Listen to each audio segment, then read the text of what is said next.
Good afternoon, everyone. First of all, I pray that this message finds you in prosperous spirits right now. And first of all, I want to share with you some things that have been heavy on my heart. Two things in particular.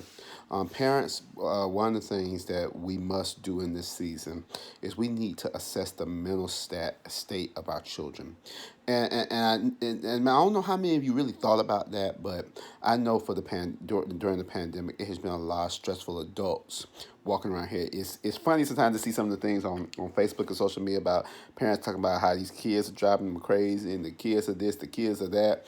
And for some parents, that's somehow how your kids act in school. But we don't want to help the teachers out or nor support the teachers. But that's another topic for another day. But nonetheless, parents are stressed. We have 30 million people who are now out of a job, who are unemployed. So there's a lot of stress going on the adult level. Imagine what it is for a child to just go from a point where they're playing with kids, they're in school, they're doing all these things to now they're in like lockdown.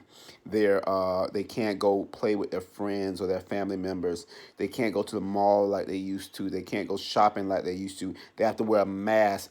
It can be a very traumatic situation for children. So I think it's very important as adults, especially as parents, is that we're talking to our children, engaging their mental status. We're asking them how they're feeling, what are their thoughts, what's going on, what do you feel, and things like that. Because as parents, it's our job to know that. It's our job to keep that door, that line of communication open, because all of this is new.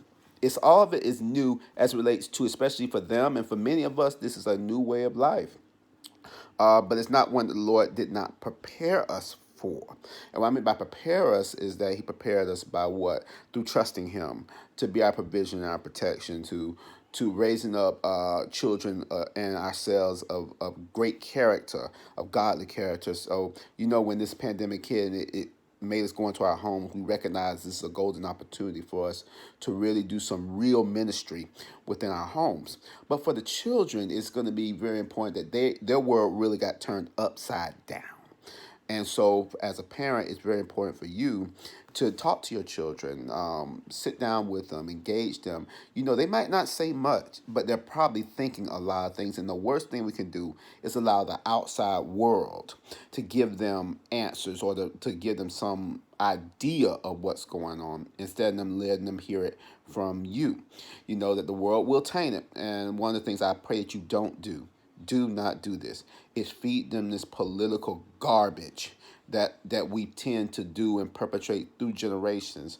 That's one of the ways that racism has been able to be perpetrated, is because it's taught. It's taught from generation to generation to generation. So we know that we're about to go into an election season, and kids are on lockdown, and all the mumbo jumbo and the lies are just being thrown all over the place. Our children need some solid answers to some solid things, and they can only and deal with what they can control, deal with what's impacting them. You know, and so it's important to have solid answers for them. Why do I have to wear a mask? Well, why do I have to stay home? Why can't I play with my kids? You need to be able to give them some solid answers. Number two, the other thing that was heavy on my heart was, what type of habits do our children have right now? And what I mean right now in particular is because for many of us, our children have been quarantined and out of school since about, give or take, March. Most kids, some kids, especially in New York, it's been up to 11 weeks. And so the reason I say is because for most of us, we've heard the old adage, it takes 21 days to develop a habit. And I really believe that. You do something for 21 days, it becomes a habit. And so, hey, I got to go do this, got to do this, because you develop that habit. Well, what type of habits have our kids developed in the last 21 days, not even the last month or two, but since they've been out of school, what type of habits do your children have? If your child can't sit down and do their schoolwork for more than 10 minutes at a time, that's going to be a problem. Because if you think about it, the kids would have been out of school for about 3 extra months than normal for some people, 2 extra months for some people. So the summer is now about 5 to 6 months before they go back to school. Well, think about all that time they've been allowed to just kind of like play. The kids are not sitting down, they're not focused. And parents, one of the things you have to do, you have to adjust also. For example, in the school, they may not have the PlayStation. You can't study, you can't just study in the property. No, take your kids out their room, make them get up at the same time. Get them up and get them into a routine, especially if you have babies or infants and they've been taken out of daycare where they're used to a routine in the daycare. It's very important to you communicate with the people in the daycare and say, what's the routine that you've gone with them so that we can keep this routine so that when, no, Lord willing, you're able to go back. The kids have not lost too much ground. They different because they've been at home, but the same things they were doing in daycare, they were doing at home. That provides stability. Okay, for our older kids and our middle school, elementary, high school students, guess what? Guess what? If from 8 to 3 you weren't playing with no PlayStation, don't let them play at the PlayStation at 10 o'clock in the morning.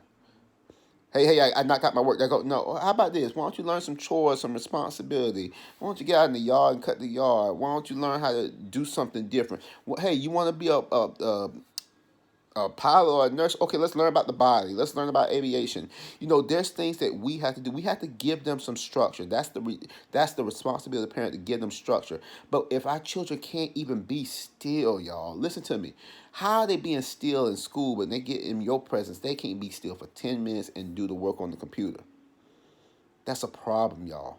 And we better adjust these behaviors immediately. And if that means you got to go to a point where you're homeschooling your kids through the summer, because we know a lot of places are not offering summer camps.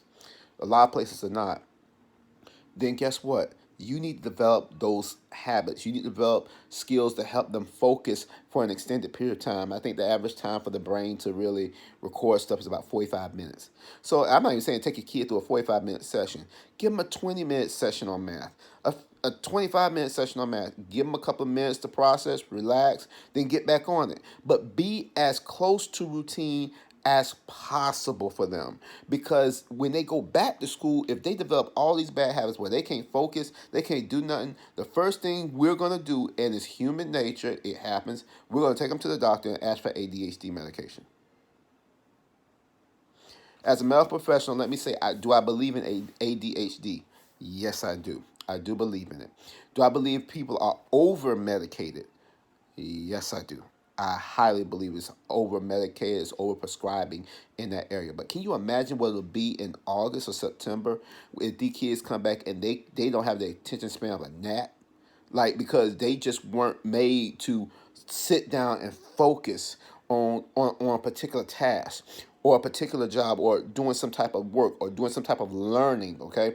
They weren't able to do that. So now when they go back to school, what do the children tend to have? Behavior problems. Why? They weren't made for the last 5 months to focus on anything. They weren't made. They were allowed to play video games and they really didn't learn much. So then guess what happened? Then it becomes even more stressful for them. Okay? And so it's very important that we're developing good habits for our children. Look, you can't let them play the PlayStation all day, the Xbox all day, watch TV all day. No, they got to learn something, man. You got to equip them. That's your responsibility as a parent, is to equip them for for what they're going to do in the world. That's our responsibility, not the school system's responsibility. No, that's the parents' responsibility. That's your God mandated responsibility. It's to prepare them for the outside world. And guess what? We're in a beautiful place right now being quarantined for us to do that. You could be developing family traditions. You could be developing some good family habits, whether it's eating habits, going out and walking and exercising together, getting healthy. We could be doing a lot of things helping them focus. Hey, let me tell you something. I have 3 children. There are times they don't want to focus, but let me tell you something. I'd be like, no, no, no, no. We're going to get this work done. Why? Because the children need to know the importance of responsibility and completing a task to the end. And if it means it takes you 2 hours, it takes you 2 hours. If it takes you 45 minutes, it takes you 45 minutes. Whatever it is, you need to learn how to focus. And we go through focus routines all the time here at our household. So trust me, I'm not telling you something I don't know, something I haven't experienced, something that we don't practice. Okay? We know. We're telling you. But if you don't develop those habits, when they get out in the real world, they're not going to be able to focus. Their mind just going to be beep, beep, beep, beep, beep, beep, beep, beep, beep, all over the place. And then it's gonna be to a detriment of our children. And the last word I want to just share with you, parents. I know they're opening up everything around, especially here in the state of Florida. They're opening up things. It is your responsibility to be a watchman and a watchwoman for your house, to be the priest, to watch over your children. Just because they open everything up don't mean that you have to just go willy-nilly. As a medical professional, I am seeing people become so lax. Same people wearing a mask, not wearing no mask no more. That's the worst thing you can do in a situation where, guess what? There's not a lot of answers to the current problem. Y'all have yet to hear of whether it's a cure or a what they call a treatment algorithm, a treatment plan for coronavirus. You just don't. They don't have one. And guess what? To get out there and to kind of just go back to your old routine and expose yourself, that's a very dangerous situation. And moreover, to just have your kids out there. And I want to remind you and give you something to really think about. Kids, it's been shown based upon the numbers. I'm not saying this is actual, this is by numbers, that kids can deal with the coronavirus a lot better. But the problem is, kids can be asymptomatic carriers, meaning they can carry the coronavirus without showing any symptoms. And guess who they're going to carry it to? You. Well, let's say, okay, so you're saying, okay, yeah, they may give me coronavirus, but who's going to take care of the kids when you have to be 14 days quarantined? Who's going to take care of your children? See, that's why this whole thing has been more about others, making us think beyond ourselves. Don't be selfish. That's why it's always been about thinking about others in this situation. So you got to think about when you go out there in that world, they may have opened up the grocery stores or the gyms or whatever. You better believe, you better treat it with the most utmost respect and make sure you're social distancing and making sure you're washing your hands and making sure you're wiping yourself down or whatever before you interact with your kids, or even when you interact with your husband or your wife, or when you interact with other people. That's the way it is, y'all. It's just different, you know. It is what it is, and this is not out of fear. This is out of caution. This is out of wisdom. I'm telling you this out of wisdom. It's another wave coming. This ain't no fear thing. Look, the flu does this every time. We know this. And I'm telling you, I know there's a second wave coming. But guess what? We should have enough training now on how to handle it. But you don't have any solid answers. So parents, it's your responsibility. Don't get lax, y'all. Don't get. Do I think they're gonna make it through a whole school year? No, I really don't. I'll be surprised. I'll be stunned if kids are in school in October. Stunned. I'm more stunned if they're in school in September. But it just depends because now people are getting lax. People are going to the beach. People are not social distancing. They're not washing their hands anymore. And this is just human nature. This is how we are. We get lax.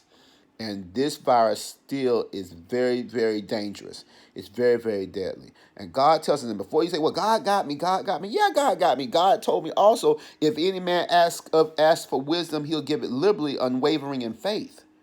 He said wisdom is the principal thing. And all thy getting, get understanding. And what is wisdom? Wisdom is what? It's the fear of the Lord. But then it says the fear of the Lord is obedience. It's the respect and honor. So if we're not willing to be obedient to God right now, and despite what the world is telling us that we should still be quarantined, look at some of the churches now. Oh, to the church, so much to be said.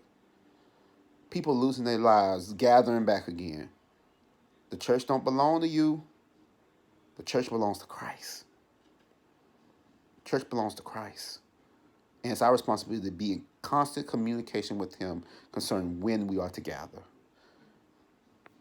It's not about you. It's your responsibility to protect your children. Please make sure you're protecting your children.